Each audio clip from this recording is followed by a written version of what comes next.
Thank you, Mr. Speaker, and I of course echo the tribute to Sir Tony. And I beg to move that the bill be now read a third time. The Prime Minister, the Government, I have been clear that we will do whatever it takes to stop the boats. And we have, of course, been making progress on that pledge, reducing small boat arrivals by over a third last year. But to stop the boats completely, to stop them for good, we need to deter people from making these dangerous journeys, from risking their lives and from lining the pockets of evil, criminal people smuggling gangs. The new legally binding treaty with the government of the Republic of Rwanda responds directly to the Supreme Court's concerns, reflecting the strength of the government of Rwanda's protections and commitments. This bill sends an unambiguously clear message that if you enter the United Kingdom illegally, you cannot stay. This bill has been meticulously drafted to end the merry-go-round of legal challenges. People will not be able to use our asylum laws, human rights laws, or judicial reviews to block their legitimate removal. And the default will be for claims to be heard outside of this country. Only a very small number of migrants who face a real and an imminent risk of serious and irreversible harm will be able to appeal decisions in the UK. And if... I will give way. Grateful, Mr. Speaker, to the Home Secretary. As things stand, can the Home Secretary confirm that if this bill receives royal assent, that it will not breach international law? Yes or no? My right honourable friend raises an important point and gives me an opportunity to be unambiguous and clear. As drafted, as we intend this bill to progress, it will be in complete compliance with international law. The UK takes international law seriously, and the countries that we choose to partner with internationally also take international law seriously. Because under our I will, and then I will make progress. Yeah. The intervention just now was extremely apposite. Could the Foreign Secretary be kind enough to give me the advice as to why he said what he just said about no breaches of international law? My honourable friend will know. My honourable friend will know that the government does not make its legal advice public. We have put forward, of course, an explanation of our position, but I am absolutely confident that we will maintain our long-standing tradition of being a country that not just abides by international law but champions and defends international law. Under our new legislation, migrants will not be able to frustrate the decision to remove them to Rwanda by bringing systemic challenges about the general safety of Rwanda. I will. I'm grateful to the Home Secretary, Mr. Speaker, but could you give us assurance that if this bill is passed tonight, there will be a system in place that will accurately test its success, month by month, week by week, so that we know all this anger, all this frustration, all this work is not for nothing?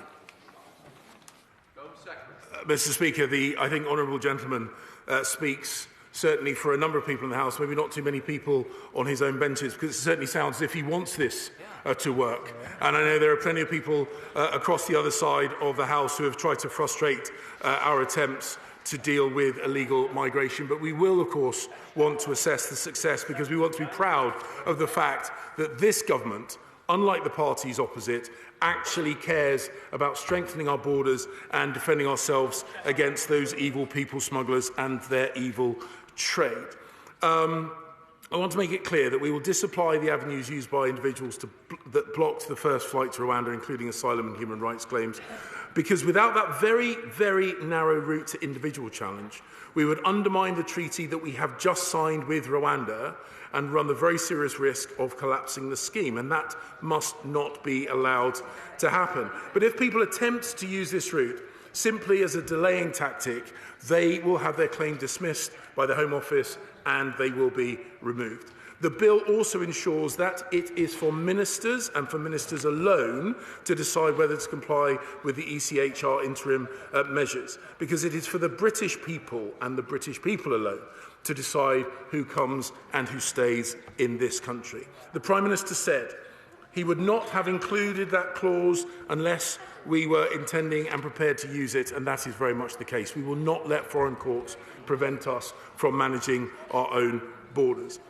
And, as reiterated by the Cabinet Office today, it is a responsibility, as the established case, that civil servants under the Civil Service Code are there to deliver ministers of the Crown's decisions. Mr. Speaker, the bill is key to stopping the boat once and for all, and to reassure some of the people who have approached me with concerns. I would remind them that Albanians previously made up around a third of small boat arrivals, but through working intensively and closely with Albania and their government, more than 5,000 people with no right to be here have been returned.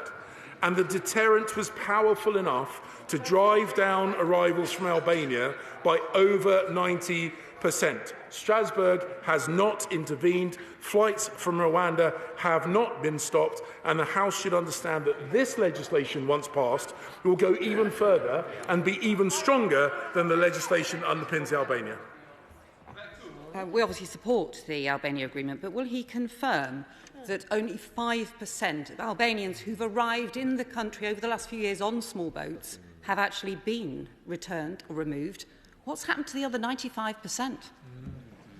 As I said, this is about deterrence, and the deterrent effect is clear for anyone to see. Over 90% reduction in the number of Albanians who have arrived in these shores because of the deterrent effect. And I'm glad that she chose this point to intervene, because it reminds me, of course, that the Labour Party have, of course, no credible plans at all to manage our borders. They have tried to obstruct our plans to tackle illegal migration over and over again, more than 80 times. They even want to cut a deal with the EU that would see us receive 100,000 extra illegal migrants each and every year, and they cheer. She's pleased with the idea that they're going to receive an extra 100,000 every year. They can laugh, but we take this issue seriously, because it is not what our country needs, and it is not what our constituents want. Mr. Speaker, we are united in the agreement that stopping the boats and getting Rwanda partnership up and running is of the utmost importance. And having a debate about how to get the policy right is, of course, what this House is for. That is our collective job, and I respect my good friends and colleagues on my side of the House for putting forward amendments in good faith in order to do what they believe will strengthen the bill. But, Mr. Speaker, whilst my party sits only a short physical distance from the parties opposite, the gulf between our aspiration to control our borders and their blasé, laissez-faire attitude to border control could not be more stark. Stopping the boats is not just a question of policy. It is a question of morality, and it is a question of fairness. And it is this government, this party, the Conservative Party, which is the only party in this House taking this issue as seriously as it should. I urge this House to stick with our plan and to stop the boats. The question is that the bill